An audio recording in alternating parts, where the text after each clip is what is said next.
Today, our government is releasing Manitoba's public accounts for 24-25, along with our first quarter report for 25-26. When we received MNP's post-election accountability review shortly after we were sworn into government, we committed to being open and transparent with Manitobans. We initiated that review because the previous government left us with a $2 billion deficit, which was confirmed last year at public accounts, and we knew that we needed to do things differently. Flash forward to today. On a year-over-year basis now, the deficit stands at $1.149 billion for fiscal year 24-25, which is a decline of 42%. The deficit is also a $90 million improvement from the third quarter report. And this is driven primarily by savings in health, which has been led by my colleague, the Minister of Health, Seniors and Long-Term Care. I would like to take a moment to discuss two independent items that occurred after the release of the third quarter report and are included in the public accounts for 24-25. The first relates to the tobacco settlement, which you're all familiar with. In Manitoba, like all provinces, received an upfront cash payment, and then as part of the settlement is set to receive annual payments over the next 20 years. The government and the Auditor General had to agree on how long tobacco companies are likely to keep making settlement payments. Different provinces made different guesses. Some said payments could stop right away, and others assumed they'd keep coming for 20 years. With the full support of the Auditor General, we're assuming the companies will keep paying for at least 5 years. This is a careful and cautious approach. As a result, Manitoba is recording a $421 million benefit from the settlement in 24-25. Every single dollar of this will go towards fighting cancer, so more Manitobans can one day hear the words, "You are cancer-free." The second major update since the third quarter report is an increase in contingent liabilities, basically year-end accounting adjustments treated as expenses. These adjustments happen every year, but this year's increase was significant. To quote from the audited annual report and public accounts, if the adjustments related to the tobacco settlement and other year-end adjustments to expenses had not materialized after the 24-25 third quarter forecast, the actual 24-25 deficit would have further improved. So in simple terms, had neither of these two events occurred, we would have seen an improvement to our overall deficit. I'd like to note that the 24-25 public accounts is the first time since 2017 that Manitoba has received a clean audit opinion from the Auditor General. We're following through on our word to be transparent and accountable with Manitobans about how we manage the books. And on that note, I'd like to acknowledge that the final year-end deficit in public accounts is higher than what we originally forecast when we released Budget 2024. But I want to ensure Manitobans that we are making headway in reducing the large deficit that was left to us by the PCs by 42%. I would also like to acknowledge that both Moody's and S&P have recently reaffirmed our credit rating with stable outlooks. So as I mentioned off the top, today we are also releasing our first quarter financial report. Normally, you don't see much in the way of change in Q1 compared to budget. But as you all know, this summer, Manitobans endured one of the worst wildfire seasons in recent memory. Families were displaced, communities were devastated, and 2 Manitobans lost their lives. As a government, we stepped up to respond. I want to acknowledge the hard work of our wildfire service, emergency management, and local leadership in navigating this wildfire season, which is not yet over. From budget to Q1, we saw a $179 million hit to our provincial coffers when it came to wildfire expenses. That number is likely to increase as the invoices do continue to roll in, but these are one-time costs. And like I've said, and the Premier has said, we spared no expense in ensuring the safety of Manitobans. What isn't included in this first quarter report is a future claim we will make under the Federal Disaster Financial Assistance Arrangements Program, or the DFAA. This claim, which will be reported as revenue, will help with our bottom line and will be reflected in later quarterly reports. As the minister responsible for hydro, I'm always hoping for rain, and as you all know, we had a hot and dry summer. This has impacted water levels across Manitoba Hydro's basin, and they are reporting a negative variance of $38 million for their first quarter on actuals basis. While Manitoba Hydro's projected year-end financial results are still subject to variability associated with weather impacts, energy markets, and other external factors, they do anticipate being in a net loss position at the end of the fiscal year. As of the first quarter report, the government has retained its $200 million revenue contingency, which will help to offset the likely reduction in net income that was anticipated at budget from Hydro. We are continuing to ensure that Hydro has what they need to keep energy rates low for Manitobans while generating new capacity, including 600 megawatts in Indigenous-owned wind that was announced as part of our Affordable Energy Plan. Hydro is something we as Manitobans can be proud of, and if there's one thing that has galvanized our sense of Canadian pride, it's standing up to Donald Trump. As you'll recall, Budget 2025 included what we called a tariff budget that included economic projections if 25% tariffs were introduced across the board, with a retaliatory response. We were potentially looking at a 3.8% hit to our GDP, which would have created a tough recession. However, Manitoba's economy is showing resilience. As of Q1, our GDP is projected to increase by 1.2%, which is slightly lower than what we forecasted in Budget 2025, but also much better than that downside scenario we projected. That's not to say that tariffs haven't caused uncertainty for businesses and workers in our province, but Manitoba is indeed weathering this storm. There are signs of confidence in our province, confidence that families can build their lives here and businesses can grow here. Under the PCs, Manitoba lost healthcare workers, young people left our province, and affordability worsened. Today, we're starting to turn that around. Affordability is one of the top concerns for Manitobans, and make no mistake, the best way to make life more affordable is to grow the economy and protect the services that families count on. Just yesterday, we launched our economic development strategy that will harness our province's potential and sets the ambitious goal of making Manitoba a have province by 2040. That's what this government is focused on: strengthening healthcare, making life more affordable, and building an economy that works for everyone, not just a privileged few. Our government is committed to transparency, accountability, and fairness in how we manage the province's finances. We're charting a new course for Manitoba, one that puts people first, protects what matters most, and builds a stronger future together. Thank you. And with that, we'll open to questions. Given the fact that the deficits continue to be higher than expected, higher than budgeted, are you still 100% committed to balancing the budget in 2027-28? We know how important it is for Manitobans to have a government that's fiscally focused, fiscally responsible, and we continue to ensure we deliver on that. We made a firm commitment to deliver a balanced budget in the final year of our mandate, and we're still committed to doing that. And how do you get there, given that the deficits keep running higher? There are a number of factors that you've mentioned. Most of the change seems to come on the expense side, and we in the public haven't really seen any clear indication of controlling those expenses. We in the media have asked for concrete examples of directives to departments to cut spending or vacancy management or something. We haven't been given anything. So given that expenses keep running over budget, what concretely are you doing to keep expenses in line so that you can meet your target, which is now a steeper climb? Well, for this year, for Q1, we're reporting in terms of a variance on the expense side is really just pertaining to wildfires. So we're not reflecting changes in our fundamental overall operational costs or expenses for Q1. The overage that we're saying is mainly driven by wildfire expenses, which, as you know, are one-time costs and are related to the worst wildfire season we've had in 30 years. As it relates to how we're going to get there, I think we showed some really important progress last year. You can see that relative to what we reported at Q3, we showed a $90 million improvement.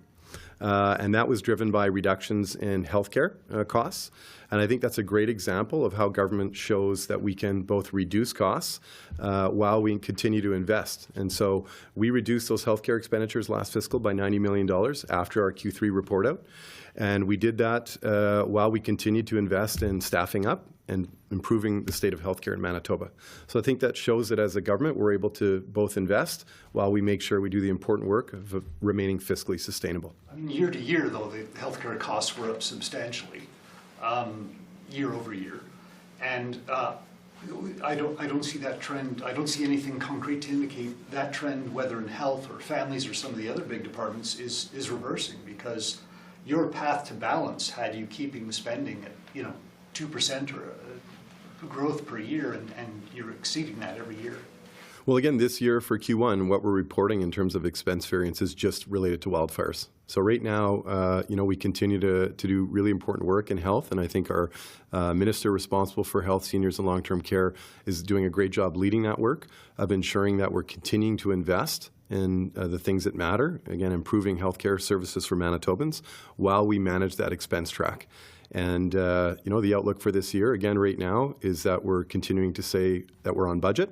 And we're going to continue to focus on ensuring that as we go forward, next fiscal and in the following, that we continue to follow a track that allows us to deliver on that balanced budget commitment. Minister, if you recall on Budget Day 2024, we questioned the optimistic growth projections for that fiscal year. You take away the tobacco settlement, and your revenue was up maybe $100 million, $150 million.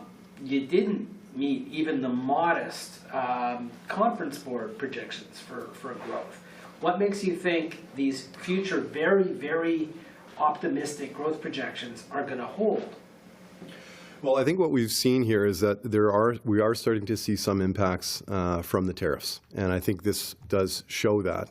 We had projected in our last budget a 1.7% GDP growth estimate for this year. We're now coming back to you to say that it's looking like it's more like 1.2%. But again, the potential downside there that we identified in budget was as much as 3.8% in a worst-case tariff scenario. And so what we're seeing is Manitoba weathering the storm. And I think that our economy remains a strong, diverse economy. And I think we're showing that there's a lot of hope and optimism in this province. Now, let's talk about 24-25. And staying on 24-25, the department with the biggest percentage jump here and the biggest actual jump is families. Up $745 million. That's a, forgive me, 35% budget increase. What caused families to go so far over budget? Yeah, and so that pertains to contingent liabilities. And I can't speak about those anymore or any further than that, but I can say that those are unexpected liabilities that we were required to record after our Q3 report out to Manitobans. Can you explain to me why you can't say what they were? Again, this is something that I'm not able to dig into, but we can say that there were significant contingent liabilities that needed to be recorded after our Q3 report out to Manitobans. So this was an unexpected event. Yes, contingent legal liabilities. So this is an unexpected event, along with the requirement to accrue those tobacco revenues last fiscal. And as I mentioned in my opening comments, had those two events not occurred, we would have seen a net improvement to our deficit last fiscal. I'm going to ask you, forgive me, and maybe this, I understand you don't comment on court cases, but what percentage of $745 million, or what proportion rather, how many millions was this contingent legal liability that you can't discuss? I can't speak to the details of it, but I can say that a vast proportion of that is tied to contingent liabilities. I think I can. It is fair for me to ask you what was just department overage. This is not pertaining to departmental overages. This pertains to the contingent liability. I'll ask one more time. Please. Of the 745, how much of it was nothing to do with the liability? Again, that amount that we're seeing in families is not tied to operational variances there. This is tied to, for the most part, significant contingent liabilities that we were required to accrue in last fiscal. So the most part, and the lesser part that was related to the department was what number? Again, so the overall balance here is that we were required to record significant contingent liabilities, much of which you're seeing reflected in the families line there. I can't get into any further details, but all we can say again is that had that not been come forward, along with the tobacco settlement, we would have in the end seen a net improvement to our deficit position. Can you say if that department would have been under or over budget without this legal thing that you're not allowed to talk about? They would have been relatively close to the budget target. The tobacco settlement money coming in is also, at least in this amount, the 846 is a one-time thing. You mentioned you're expecting some ongoing payments they won't be that large given the province's overall share of the outcome. So again, how do you, given that wildfire costs are a one-time expense, but the tobacco settlement at this rate is a one-time income, how do you get to balanced budget? Well, as we said earlier, that this work how we're going to do it is going to come down to good planning. We've done a lot of multi-year planning work that I think is paying dividends. Ultimately, that will result in us ensuring that revenues match up with expenses in our balance year. And as we move forward into this upcoming budgeting year, and when we bring that budget to Manitobans, it will make clear the financial targets that have been given to departments, and will show the path forward as to how we're going to deliver on that. Two of the credit rating agencies have mentioned revenue levers and revenue options. What kind of tax increase or fee increase, there are other avenues, fees for example, are you looking at to help you get to balance? I want to thank you, first of all, Steve, for highlighting the recent reaffirmation of our credit rating from Moody's and the stable outlook that they offered Manitoba. I think that was a really great commentary on their positive view of our fiscal management and approach. But again, right now, we're not looking at any of those additional fees or looking at those options. Right now, we're focused on continuing to, again, make sure that at the end of the day, we manage expenses in a good way so that they align with revenues in our final balance year. And ultimately, we're going to continue to focus on fiscal sustainability. And I think one important piece that I want to add to that is that beyond just that important planning work that we're doing, I think we're going to be adding to that through the vision that the Premier outlined yesterday at the economic development announcement that we saw, where he outlined a vision for the province where we're going to focus on making Manitoba a have province by 2040. We're really excited about Churchill and what that presents as an opportunity for a significant boost, turbo boost to our provincial economy. And when you pair that with a lot of the important investments and announcements that we've made, for example, the largest capital plan in our province's history, $3.7 billion we announced in budget, paired with reductions to interprovincial trade barriers and other important moves, I think we're going to see, a very hopeful view for the future. And we're continuing to do the work of expanding the economy and again, making sure we deliver on those commitments. Can we go to Zoom quickly? Sure. Thank you. We have two reporters on Zoom. We'll start with Alex Lambert from the Brandon Sun. One question, one follow-up, Alex. Thank you. How much is covering costs incurred by school divisions taking in evacuees expected to cost? I don't have that specific detail, but we're happy to follow up offline. What costs can you see related to evacuees in the rural parts of the province coming up that haven't already been attached to that $179 million? Well, I would just say that overall, we're showing today about $179 million in expenditures relating to supporting Manitobans through this challenging time. That is a significant investment. Again, we are expecting that number to go higher because the wildfire season, unfortunately, does continue to impact us. But I think we've been clear that we're sparing no expense in investing in making sure that we take care of Manitobans through this challenging period. That was priority number one. And we know that the wildfires have had a significant impact on Manitobans across the province. And I think we responded in kind. We're seeing the cost of that, again, estimated $179 million impact, but that will be offset through revenues we'll be obtaining through the Disaster Financial Assistance Program, and we'll reflect that later when we come back to Manitobans with a future fiscal update. Okay, thank you, Minister. Now moving to CTV, Jeff Keel. One question, one follow-up. Oh, hi, Minister. You'd mentioned the budget will have targets for departments. Can you give us an idea what that will be? Will it be, departments you must cut spending by X amount and by how much, kind of like what the feds are doing? Well, the targets I referenced are the targets that we'll be setting through the estimates and budgeting process. And then, of course, where those budget lines land will be reflected in our upcoming budget, where Manitobans will have a chance to see essentially where departments landed in terms of their upcoming year's expenditure targets. So again, the work of getting to balance involves multi-year planning, ensuring that each department is clear on their role in helping us deliver on that. And we're going to sort through that as we work through the estimates process this year. And just lastly on the DFA of the 179 million and counting, because the premier did say yesterday the invoices are still coming in. Do you have a number, a percentage, an idea of what you expect the feds to cover of that number? The DFA has some specific criteria, parameters, and so we do have a sense of what we can expect. But again, we'll come back to Manitobans with clarity on what those revenues will look like at a later update. But we will be booking those revenues in this fiscal. So we do expect that while we are seeing significant fiscal impacts resulting from those wildfire expenditures, they will be offset through revenues this year. And that concludes the questions on Zoom. Thank you. In terms of targets, are we going to see across the board targets of 5%, 10%, 20% in staff or money, or what are we going to see you issue specific across the board targets or departmental specific targets? Well, this will be part of our budgeting and estimates process. So as we move forward, and we've done a multi-year planning exercise, departments are given clarity on what targets they're required to deliver on in the coming years.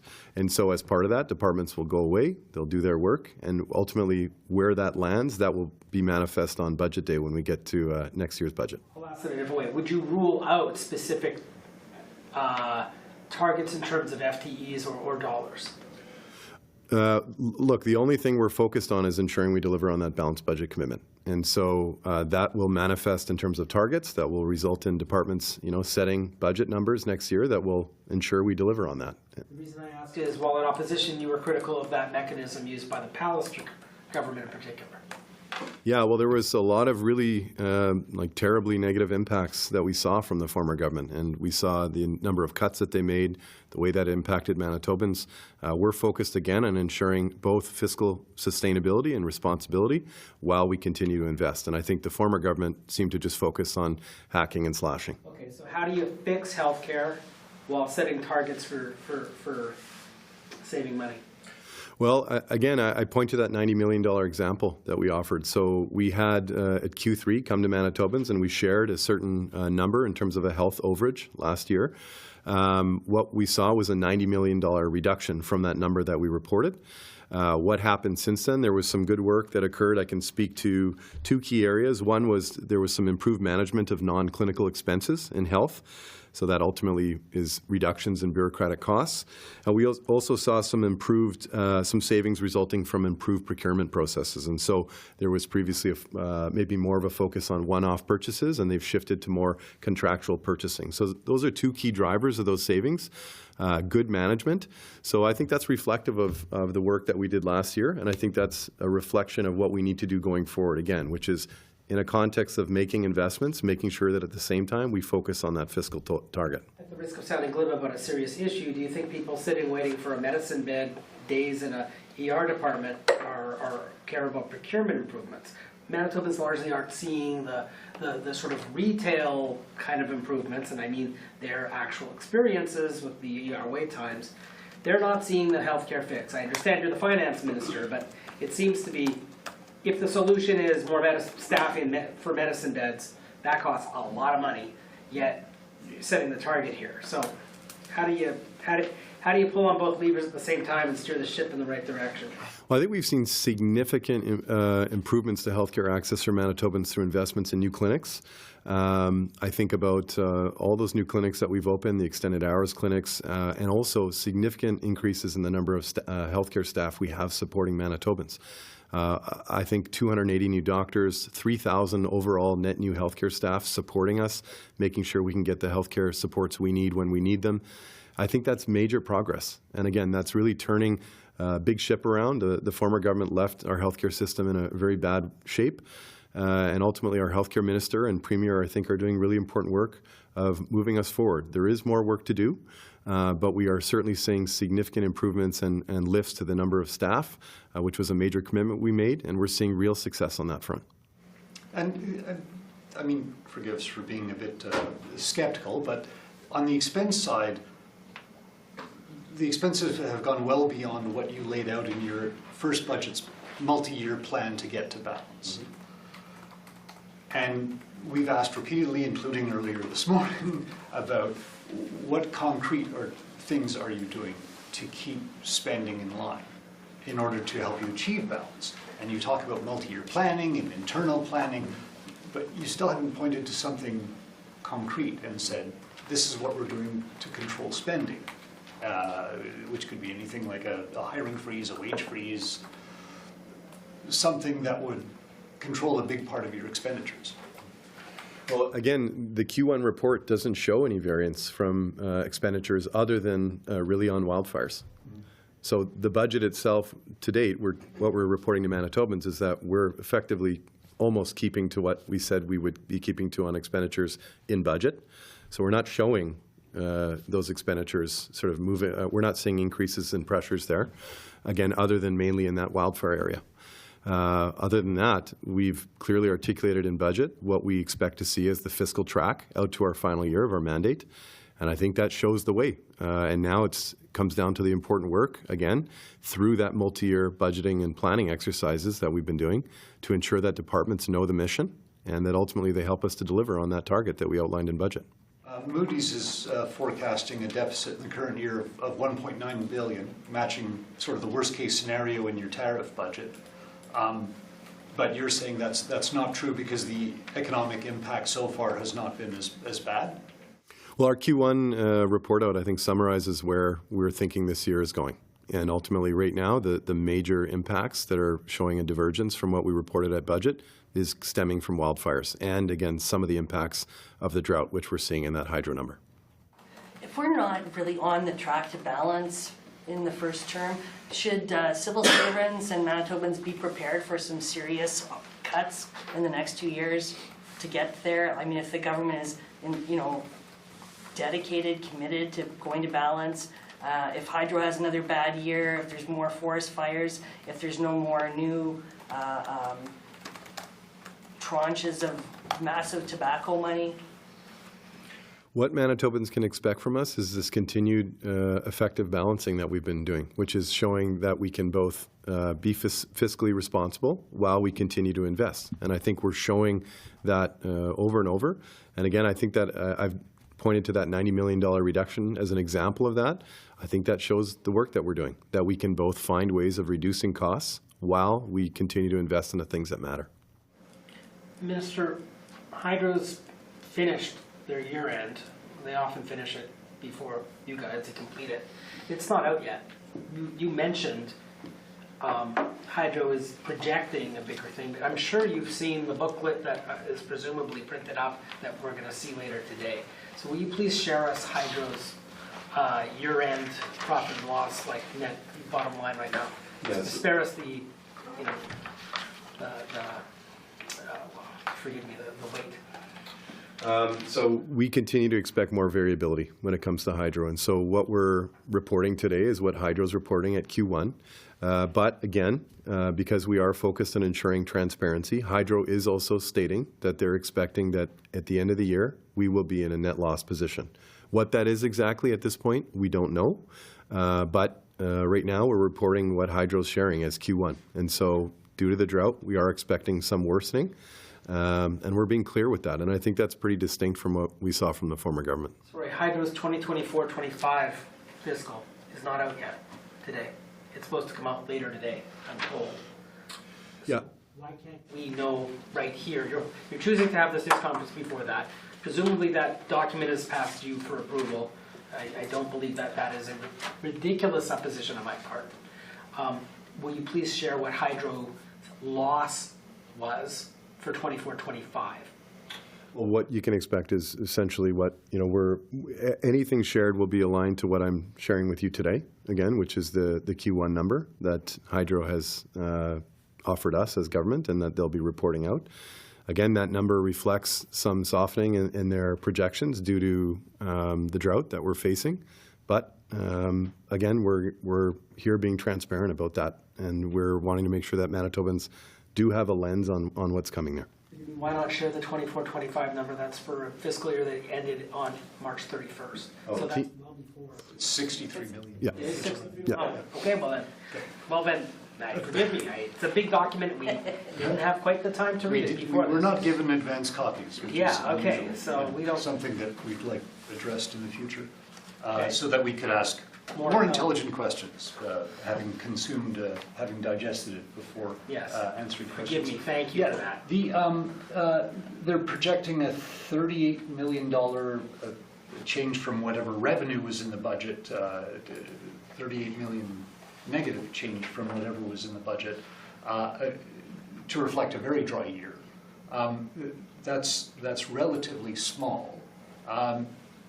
Do you expect that number to grow given how long the drought has lasted and how extensive it was this year? So they are reporting a $38 million negative variance. But again, we're being transparent and saying that Hydro is also expecting that at the end of the year, we will likely be in a net loss position. So we are expecting, more negative variance there. The degree to which that we'll see a negative variance is yet to be determined. Again, we've still got some more time ahead of us here in terms of a rain season. I do continue to hope for lots of rain. But at this point, again, we are being transparent with Manitobans about that possibility. Okay, so I'm going to take another stab at this. In 2 years, you're going to go from a $1.1 billion deficit to zero deficit, perhaps even a small surplus, or at least table such a plan before calling an election. How do you eliminate $1.1 billion in red ink in 2 years? Well, actually, so in this budget, we reported a $794 million deficit. And so it would be two budgets from there. From that, okay. 794. So how do you chip away at 800 million when you're not going to get as much tobacco money, nearly as much tobacco money next year? Well, again, I'm happy to sort of share again the focus that we're going to be placing on getting to a balanced budget. This is about ensuring that we look ahead and that we make a plan that will ensure that departmental expenditures align to revenues over the next two budgets. And so we've committed to doing that work, and this is a significant effort that's required to do that. When I say planning, I mean we're locked away over the summer doing planning for multiple weeks. Looking ahead, looking at every variable, looking to understand what we think our cost structure is. And all of that will result in ultimately targets that will be given to departments, which will translate into numbers that you'll see at budget, which will show the path towards delivering on that balanced budget commitment in 2 years. So you can plan your way out of an $800 million deficit. Like, I don't understand like what sort of conjuring you can do. When you started in government, we're dealing with cuts and years of the Pallister savings and lower taxes. So can you give us something? I don't know. It just doesn't seem like there's any tax increases. There's not going to be any job losses. There's not going to be any service cuts, and yet you're going to be on a path to balance. Yeah, well, again, beyond just doing work and ensuring we control expenditures, we will expect to see some natural increases in revenue year over year that occur as the province continues to grow. So that's one piece of this, right? Year over year, we do see changes to federal transfers, for example. So there will be revenue increases that will be forthcoming through those federal revenue increases, as well as just economic growth in the province. And again, beyond that, I think we've already shown how we're going to do this work. The question you're asking is how are we going to reduce from an $800 million deficit to balance? Well, what we did in a very short order was we took a $2 billion deficit that the former government left to Manitobans, and we're reporting to Manitobans today that Public Accounts and our Auditor General has confirmed that we've reduced that to $1.15 billion. That's almost, I think, $850 million reduction in a single year. So that is, I think, shows the enormous progress that we're making. And I think Manitobans can see that we're making the progress that they're expecting us to make, which is both, again, reducing the size of the deficit while we continue to make important investments. So case in point, I think this year's Public Accounts shows how we're going to make that progress. So, and I think it's a good result. You've had huge transfer payments, federal transfers in the last couple of years. Carney is hinting at tightening that up somehow. Don't know how the formula gets adjusted. Don't know what control he would have. But Harper, something like that, and during the Selinger years.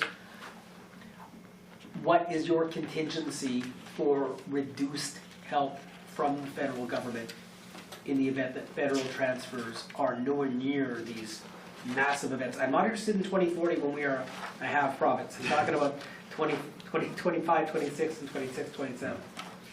So, I'm fortunate in this role to have conversations with the federal finance minister along with colleagues across the country. And I've had a chance to speak with him recently, and I asked him about what we might expect as a province in the upcoming November 4th federal budget. His answer to me was that we can expect that there should be no major changes of any kind to bilats or those transfers. So we're expecting those to hold steady. And that was the message we delivered to them, which is we're expecting consistency as we go forward.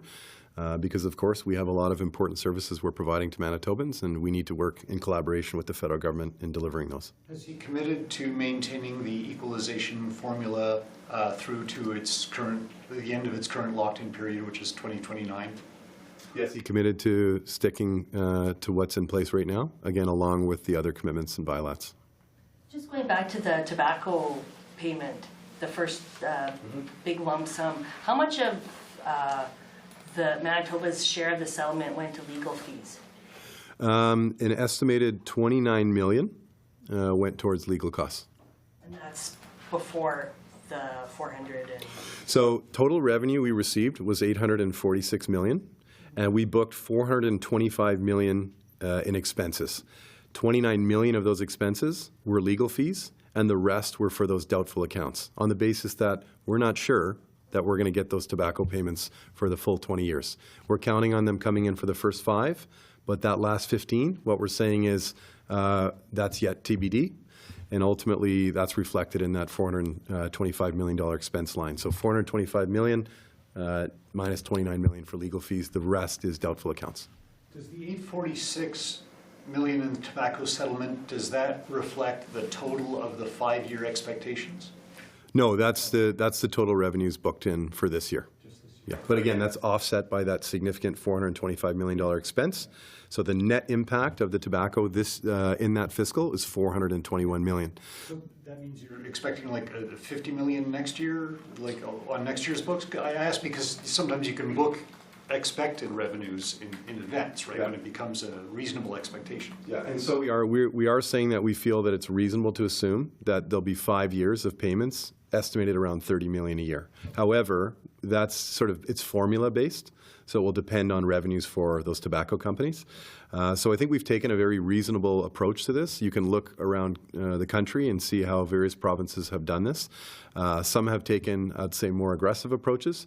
We've taken, I think, a very moderate approach to accounting for those dollars. So $846 million on this year's books, and then we're talking about accounting, and then $30 million on next year's books and in the same the following 4. Yeah, but very important to highlight that, again, the net impact for 24-25 is only $421 million. And then going forward, an estimated $30 million a year for 5 years.